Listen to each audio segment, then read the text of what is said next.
Everyone, science food के आपके अपने यूट्यूब चैनल पर आप सभी का हार्दिक स्वागत है। मेरा नाम आशुतोष है और आज की इस वीडियो के अंदर हम बात करने वाले क्लास 12th का टॉपिक केमिकल काइनेटिक्स जो चल रहा है उसके अंदर हम बात कर चुके थे रेट की फॉर्म में किसी भी रिएक्शन को कैसे डिटरमाइन किया जा सकता है। उसके लिए एक रिएक्ट टाइप की और रिएक्शन मैं आपको थोड़ी सी बता देता हूं, उसके बाद हम एवरेज रेट के ऊपर चलेंगे। मेरे पास है रिएक्शन 2A प्लस B जब बन मिल रहे हैं तो C का फॉर्मेशन 3C का फॉर्मेशन कर रहे हैं। जनरल रिएक्शन है हमने पिछली बार रेट निकालना सीख लिया था कैसे किस फॉर्म में हम रेट को डिटरमाइन करते हैं। तो बात कर रहा हूं मैं 2A प्लस B की। एक फॉर्म ली मैंने, वहां पर मेरे को रेट निकालनी है। रेट क्या है? Rate is equal to R is equal to क्या बताया था मैंने? क्या? Decreasing concentration of reactants upon में डिक्रीजिंग कॉन्सेंट्रेशन अपॉन में टाइम टेकन, यही बताया था। तो डिक्रीजिंग कॉन्सेंट्रेशन पहले मैं किसकी फाइंड कर रहा हूं? A की। किसकी फाइंड कर रहा हूं? A की। Minus of del A by del T। Minus of del A by del T लिख दूं या मैं इसको इस तरह भी लिख सकता हूं। Minus of del A by del T है तो मैं इसको रिप्रेजेंट करता हूं यू, ठीक है। Minus of del A by del T मेरे पास कितने प्रेजेंट थे? नॉर्मल तो मैंने लिख दिया, ये होते हैं, ये जो दिया हुआ है ये स्टाइकियोमेट्रिक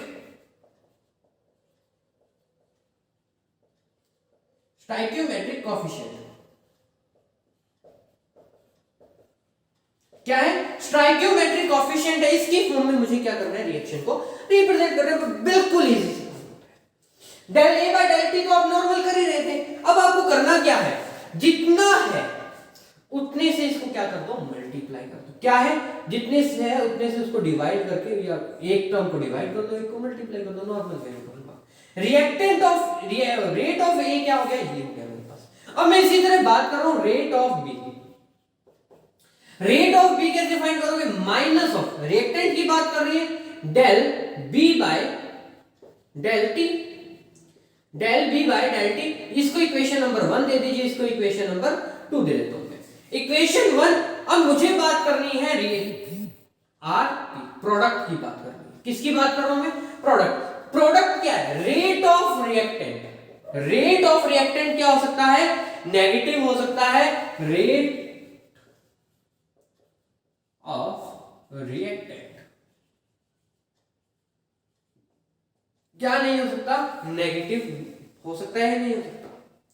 नेगेटिव का साइन क्यों लगाते हैं? हम इसको पॉजिटिव बनाना होता है, इसीलिए हम नेगेटिव साइन यूज करते हैं। रेट ऑफ रिएक्टेंट की बात हुई और रेट ऑफ प्रोडक्ट की बात करूं, रेट ऑफ प्रोडक्ट होती है पॉजिटिव साइन के साथ। तो रेट ऑफ प्रोडक्ट है मेरे पास क्या है? 3b है del C by del T। Del C by del T, तो इसको क्या कर देंगे? 1/3 से मल्टीप्लाई कर देंगे। ये इक्वेशन नंबर 3 आ गई। स्टाइकियोमेट्रिक कोएफिशिएंट की फॉर्म में ले रहा हूं मैं इसको ताकि आपको न्यूमेरिकल में आगे दिक्कत ना हो। RA बाय R B और C ले लिया मैंने, प्रोडक्ट ले लिया, C हो गया मेरा। From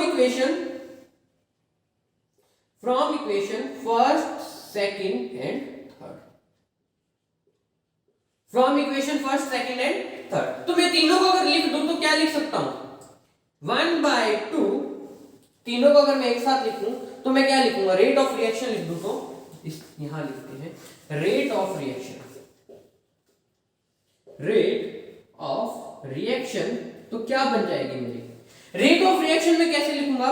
minus of 1/2 is equal to minus of 1/2 del A by del T is equal to क्या ले रहा हूं? Del B by minus of del B by del T is equal to 1/3 del C by del T। ये मेरी क्या हो गई? Rate हो गई। ये स्टाइकियोमेट्रिक की फॉर्म में मैंने रेट को क्या कर दिया? डिटरमाइन कर दिया। ये है आपकी रेट ऑफ रिएक्शन को डिटरमाइन करने का तरीका। समझ आ रहा है थोड़ा थोड़ा ना? इसकी यूनिट क्या बताई थी मैंने? Mole litre inverse second inverse. Mole litre inverse second inverse है और मोल किसकी कॉन्सेंट्रेशन? ये क्या बताता है? मोल बताता है concentration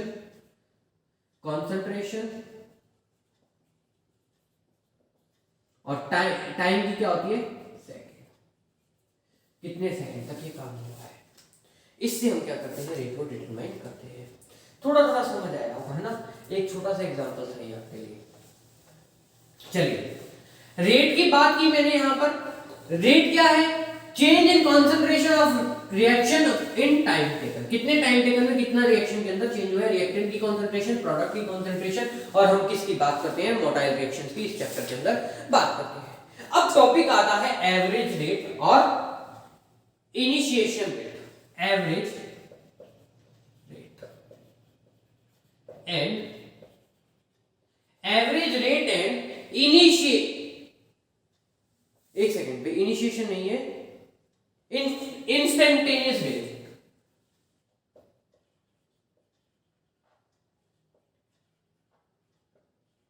instantaneous rate, average rate and instantaneous rate होती क्या है।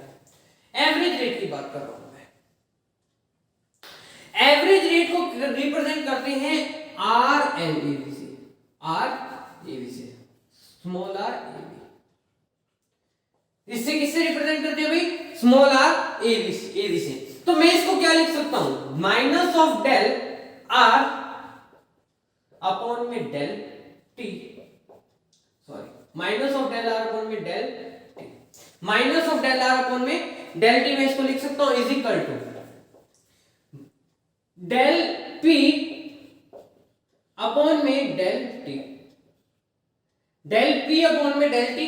मतलब क्या है कि रिएक्टेंट की कंसंट्रेशन एवरेज फाइंड करनी है, रिएक्टेंट की कंसंट्रेशन निकाल लो, प्रोडक्ट की कंसंट्रेशन निकाल लो, या रेट की फॉर्म में भी नोट कर दो और उससे एवरेज फाइंड कर लो, यही मतलब होता है। तो इन जनरल क्या हो जाएगा, तो मैं आर ए वी लिखूं, आर ए वी लिखूं तो मेरे को कैसे लिखना पड़ेगा, my del del x upon में del T, del x upon में डेल टी। एवरेज मतलब क्या है, टोटल रिएक्शन की कंसंट्रेशन में एक्स डिनोट कर रहा है, x is equal to total change in concentration of total change in concentration of reaction, और T बताता है total time taken, total time taken। देखो क्या किया मैंने, डेल एक्स अपॉन में डेल टी रख दिया, एक्स बता रहा है total change in concentration of reaction और टी बताता है टोटल टाइम टेकन। ये क्या है आपका, क्या है बच्चों, यहां पर एक ये है आपका rate of reaction, average rate of reaction, इस तरह से रिप्रेजेंट करते हैं। इंपॉर्टेंट लगा लीजिएगा, बार बार ये क्वेश्चन इससे बनते हैं। अब यहां पर कई जगहों पर मैं क्या करूंगा आपके लिए, कई, चलिए यहां पर नहीं, नेक्स्ट के अंदर रेट रिएक्शन एवरेज रेट पता लगी, मतलब पूरी रिएक्शन की क्या करना, कैलकुलेट करके रेट फाइंड करके उसकी एवरेज निकाल लेना है, क्या है, एवरेज रेट ऑफ रिएक्शन है। ठीक है, अब बात करते हैं instantaneous reaction, instantaneous rate.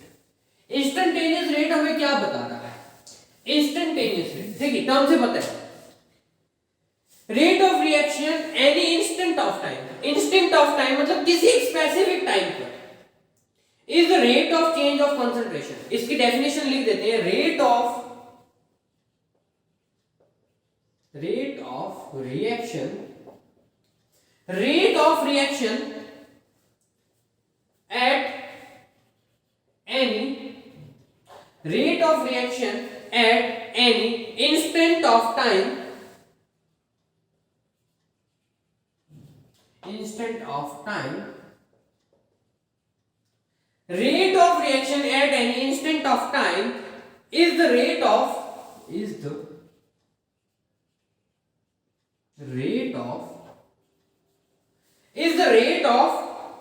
change of concentration, is the rate of change of concentration, is the rate of change of concentration, that is change in concentration per unit time, that is change in concentration per unit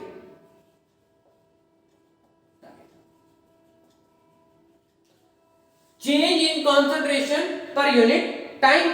तो इससे क्या हो जाएगा, of any of the reaction, of any of the reaction, of any of the reaction और product at the particular time, reactant of any of the reactant or product of any of the reactant or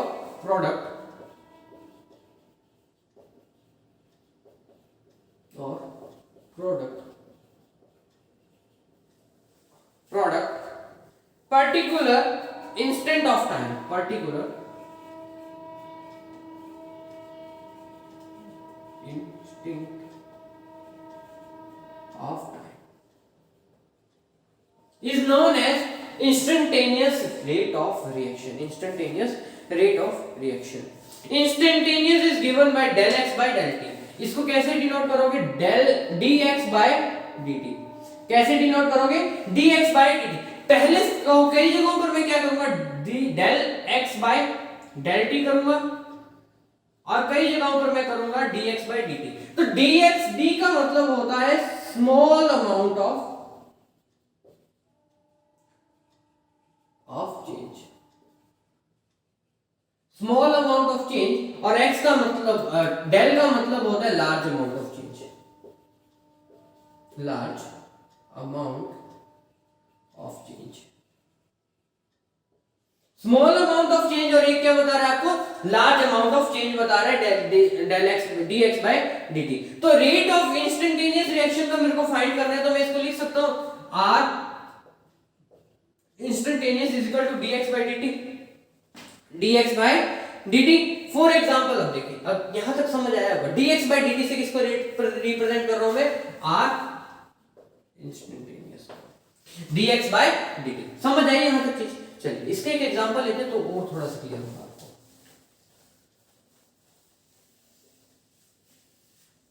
देखो मेरे पास कोई reaction है R, चलिए reaction देखते हैं कोई, चलिए हाँ रिएक्शन है R से P तक जा रही है, R से P तक P या P1 तक जा रही है, तो उसका मेरे को बताना है रेट इंस्टेंट बताना है। तो R कितना होता है, dx by dt होता है या नहीं होता, अभी फॉर्मूला राइट किया था या नहीं किया था, dx by dt।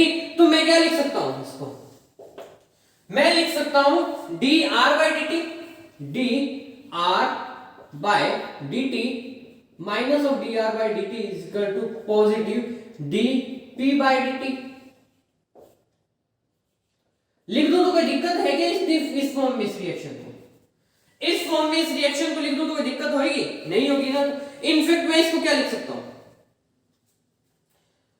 तो मैं इसको लिख सकता हूं, मेरे को फाइंड करनी है t del t dt is equal to 0 से dt is equal to t तक। 0 से t तक इसके अंदर क्या चेंज हो रहा है, 0 से t तक क्या टाइम तो सेम रह रहा है, टाइम हल्का सा ही फर्क पड़ रहा है, रिएक्टिविटी में चेंज आएगा ही आएगा। तो मैं इसको क्या लिख सकता हूं, इनफैक्ट मैं इसको लिख सकता हूं RINS instantaneous, R instantaneous is equal to क्या हो जाएगा, del R by del T, del R by del T minus का, किसका, माइनस का, और क्या लिख सकता हूं मैं, इसको लिख सकता हूं पॉजिटिव, पॉजिटिव में क्या लिखा जाएगा, डेल, एक चीज रह गई गलत हो, ये लीजिए ये ब्रैकेट नहीं, del p by del t। इस तरह मैं लिख सकता हूं या नहीं लिख सकता, s del t is equal to s del t is equal to 0 हो, जब डेल t क्या हो 0 हो, कुछ चेंज ना हो रहा हो, उस टाइम पे इंस्टेंट टाइम पर आप क्या कर सकते हो, रिप्रेजेंट कर सकते हो। आई होप समझ आया होगा। कल की क्लास के अंदर हम बात करने वाले हैं कि रेट ऑफ रिएक्शन के अंदर अगर हमें क्या है, मेजरमेंट करना है, कैलकुलेशन करना है, तो कैसे करेंगे, इसका ग्राफिकल रिप्रेजेंटेशन। आई होप आपको समझ आया होगा। समझ आया, वीडियो अच्छी लगी तो लाइक जरूर कीजिएगा, चैनल को शेयर एंड सब्सक्राइब करना मत भूलिएगा। Thank you and have a nice day.